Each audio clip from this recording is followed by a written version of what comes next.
Kayo ba, sa tuwing matatapos ang Agosto, tinitingnan din ang inyong mga tanim na kamatis at iniisip, ay, hayaan muna silang nakasabit ng kaunti pa ng mahinog sa sikat ng araw. Lohikal pakinggan, di ba? Pero sasabihin ko sa inyo, ito ay maaaring maging malaking pagkakamali na makakasira sa buo ninyong ani. Ngayon, pag-uusapan natin kung bakit sa pagtatapos ng tag-init, kailangang pitasin agad ang lahat ng kamatis sa puno. Kahit pahilaw pa ang mga ito. At ipinapangako ko, malalaman ninyo ang tungkol sa tusong kaaway na kayang sirain ang bunga ng inyong pinagpaguran sa isang gabi lang. Ang Agosto ay isang buwan na mapanlin lang. Sa araw, tirik pa rin ang araw. Parang tag-init pa. Lahat ay maganda. Pero sa gabi, mas lumalamig na. At ang pinakamahalaga, nagiging mahamog. Napansin nyo ba na basa ang damo at mga dahon sa umaga? Itong tila ba ay inosenteng pagbabago ng temperatura at mataas na halumigmig ang lumilikha ng perpekto o pinakamainam na kondisyon para sa pinakamalaking banta sa lahat ng ating kamatis. Para sa sakit na pamilyar sa bawat maghahalaman. Kaya, simulan natin sa pinakaumpisa. Sino ba itong kaaway na di nakikita na nangangaso tuwing gabi? Ang pangalan niya ay Phytophthora o sa siyentipikong tawag, Phytophthora infestans. Mukhang komplikado, pero ang totoo, simple lang. Ito ay isang mikroskopikong organismo na parang amag or fungus, isang tunay na tahimik na mamamatay ani. Isipin ninyo ang perpektong resort para sa salot na ito. Ito ay karaniwang sa huling bahagi ng Agosto. Mainit pa sa umaga, pero pagsapit ng gabi, bumababa ang temperatura. Minsan ay mas mababa pa sa 15 o 10 grado Celsius. At ang pinakaimportante, may malagong hamog sa umaga. Ang bawat patak ng tubig sa dahon at bunga ay parang pulang karpet para sa mga spora ng Phytophthora. Ang halumigmig at lamig, iyan ang dalawang pinakamatalik niyang kaibigan na nagpapabilis sa pagkasira. Halos lahat ng dako ay mayroong mga sporang ito. Maaari silang matulog sa lupa, manatili sa mga lumang labi ng halaman, o dalhin ng hangin mula sa mga kapitbahay. Hinihintay lang nila nang matiyaga ang kanilang pagkakataon. At pagdating ng isang malamig at basang gabi, lumalapat ang mga spora sa basang dahon, sumisibol at pumapasok sa loob ng halaman. Sa puntong iyon, nagsisimula na ang proseso. Paano mo ito mapapansin? Maging lubhang mapagmatsyag. Ang unang mga palatandaan ay lumalabas sa mga dahon, kadalasan sa mga nasa ibaba, kung saan mas matagal nananatili ang halumigmig. Hindi lang ito basta dilaw na mantsa. Ito ay malabo, kulay abo kayo mangging mansa, na kadalasang may mapusyaw, tila mamantika na gilid. Kung maulan ang panahon, sa ilalim ng dahon, sa paligid ng mantsa, makikita mo ang bahagyang puting amag. Ito na ang bagong spora, handa nang makahawa sa lahat ng nasa paligid. At hindi magtatagal, kakalat pa ito. Ang mga mansa ay lumalabas sa tangkay, nagiging parang madilim at pahabang guhit. Pagkatapos, umaabot ang sakit sa pinakamahalaga sa atin, ang ating mga kamatis. At nangyayari ito ng nakakatakot na bilis.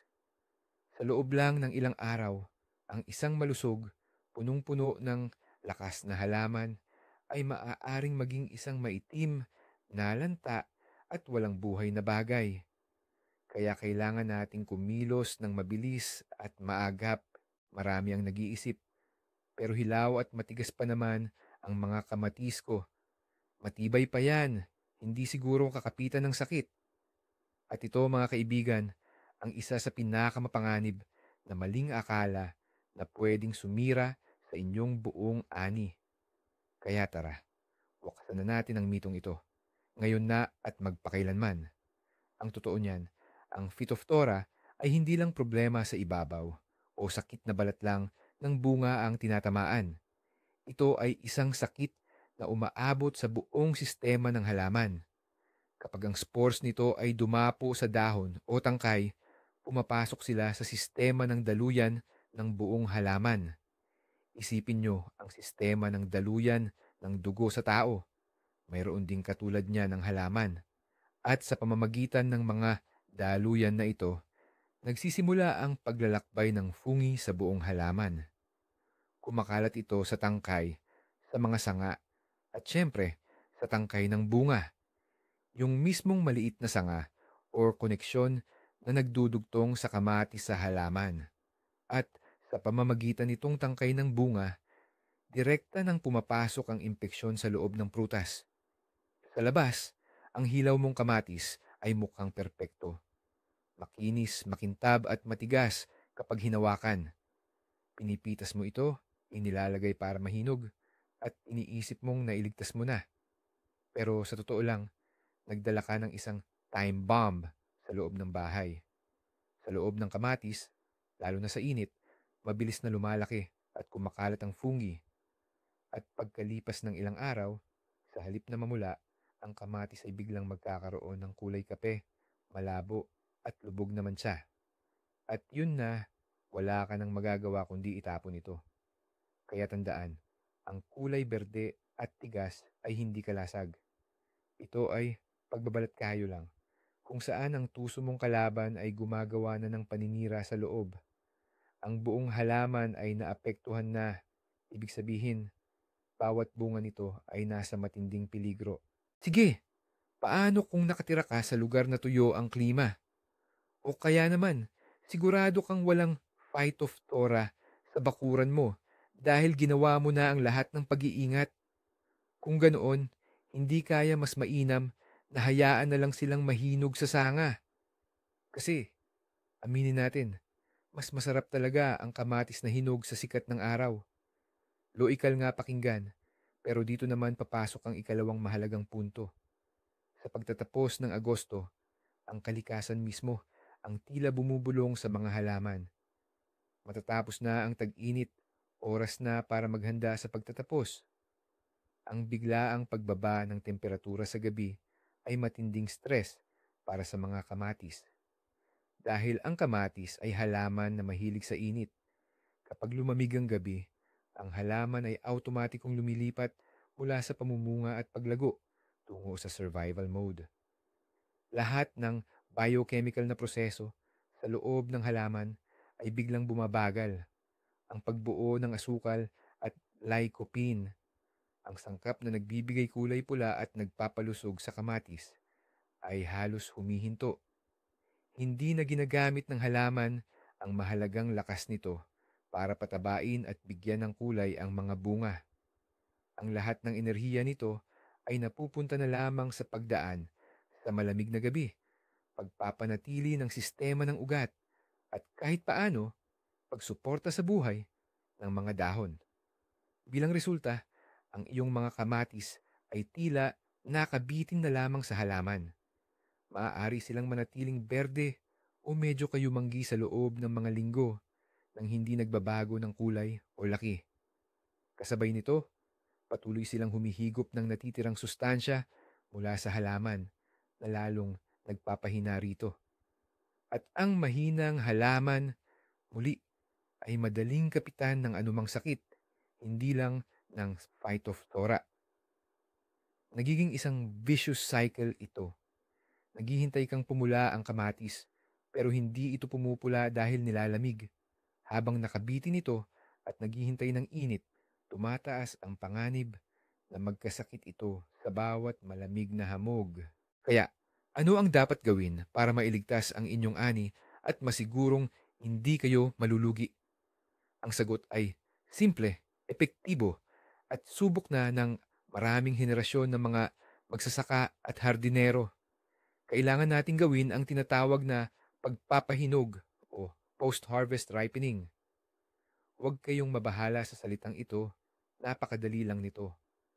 Sa madaling salita, kinukuha lang natin ang mga kamatis mula sa kalikasan na hindi na kayang magbigay ng tamang kondisyon para sa kanila. At tayo na ang lumilikha ng perpekto nilang pahingahan o sanatorium sa loob ng ating tahanan. Ang pangunahing prinsipyo ng pagpapahinog ay ilipat ang mga bunga sa isang mainit, tuyo, at mas mainam kung madilim na lugar. Ang pinakamainam na temperatura para sa prosesong ito ay mula 20 hanggang 25 degrees Celsius. Sa ganitong kondisyon nagaganap ang mga kemikal na proseso sa mga hilaw na kamatis na nagpapapula at nagpapasarap sa kanila. Paano ito gagawin ng tama? Ang pagtanggal ng kamatis ay dapat kasama ang tangkay, yung maliit na buntot niya. Napakahalaga nito. Kung tatanggalin mo ang kamatis nang iwan ng tangkay sa sanga, magkakaroon ng bukas na sugat sa lugar na iyon at ito ay magiging daanan para sa anumang impeksyon at pagkabulok. Kuhanin ng maingat. Sa tuyong panahon, mas mainam sa araw kung kailan ganap ng natuyo ang hamog. Pagkatapos, iladlad ang mga ito ng isa o dalawang patong sa mga karton, kahon, o kaya sa sahig na may sapin na dyaryo, halimbawa sa ilalim ng kama o sa aparador. Ang mahalaga, huwag silang patong-patong at kailangan ay maayos ang pagdaloy ng hangin. Para mapabilis ang proseso, pwedeng maglagay ng ilang hinog na pulang kamatis o isang saging kasama ng mga hilaw na kamatis. Naglalabas sila ng ethylene gas na isang natural na pampabilis ng paghinog. Kaya, sa ganitong paraan, ligtas na ligtas, malayo sa lamig, hamog at sakit ng halaman. Ang inyong ani ay dahan-dahang aabot sa tamang kondisyon. At dito nga, narito ang pinakamahalaga at nakakagulat na bahagi na madalas ay hindi pinapansin ng marami. Ang Phytophthora ay hindi lang basta sakit. Ito ay isang tunay na sprinter sa mundo ng mga impeksyon sa halaman na kumakalat at umaatake ng napakabilis. Isipin ninyo ito. Sa gabi, buong pagmamalaki ninyong sinisiyasat ang inyong mga halaman. Malusog ang mga dahon, matitikas at lumalaki ang mga bunga. Nahihiga kayo't natutulog, naghihintay sa masaganang ani kinabukasan. Ngunit sa paglabas ninyo sa hardin kinaumagahan, isang nakakasindak na tanawin ang bumungad sa inyo. Ang mga dahon ay puno ng itim na batik. May mga kulay kape na guhit ang mga tangkay. At sa mismong mga kamatis na kahapon lang ay perpekto pa. May lumilitaw na mga lumulubog at mabilis na nangingitim na bahagi. Ang pinakamapandaya rito ay ang mga spores ng Phytophthora. Kapag dumapo sa basang bunga dahil sa hamog sa gabi, ay agad na tumutubo at pumapasok sa loob. At kahit napitasin ninyo ang kamatis na sa labas, ay mukhang malusog pa. Ang proseso ng pagkabulok ay nagsimula na sa loob. Pagkaraan ng ilang araw sa inyong kahon ng pagpapahinog, hindi masarap na pulang kamatis ang inyong makikita, kundi isang malambot at nabubulok na masa. Mawala ang pinaghirapan ninyo sa buong tag-araw sa loob lamang ng isa o dalawang malamig na gabi.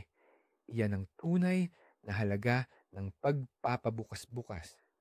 Kaya bilang pagtatapos, ang pagtatapos ng Agosto ay ang finish line na para sa inyong mga kamatis at hindi na ito panahon para mangahas.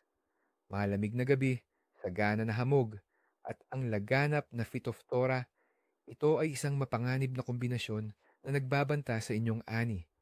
Kaya't pitasin na ang mga bunga kahit berde pa at pahinugin ang mga ito sa mainit at ligtas na lugar. Salamat sa panunood ng video na ito hanggang sa huli.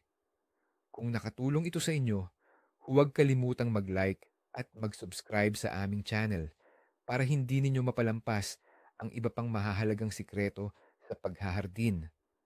Ngayon, may tanong kami sa inyo. Ano ang karaniwan ninyong ginagawa sa inyong mga kamatis sa pagtatapos ng season? Pinipitas ba ninyo lahat habang berdi pa o hinahayaan ninyo pa sa tanim at hinaharap ang panganib? Ibahagi ang inyong karanasan at kuwento sa comment section.